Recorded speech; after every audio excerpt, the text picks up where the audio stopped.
pull out natin na hindi uubra dito sa ating alagaan na maliit na manukan.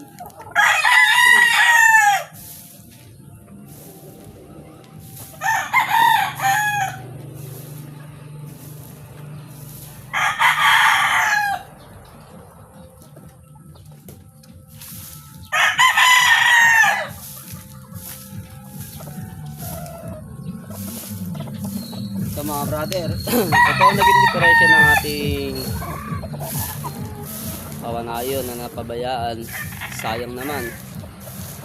Sa gusto nyo karoon ng materials at hindi sapat ang budget, PM kayo mga brother. Pull out natin siya. Ayan mga brother.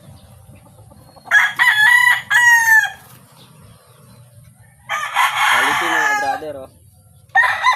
Sa gusto magkaroon lang ng materyales, inuulit ko mga brother, materyales lang pa lamang ito po pwede, no?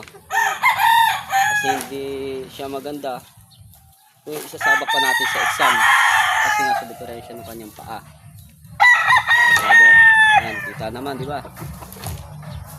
Pero quality, pabayaan lang, sayang. Ayun lang mga brother, salamat. Ito ay 10 piraso nga pala mga brother.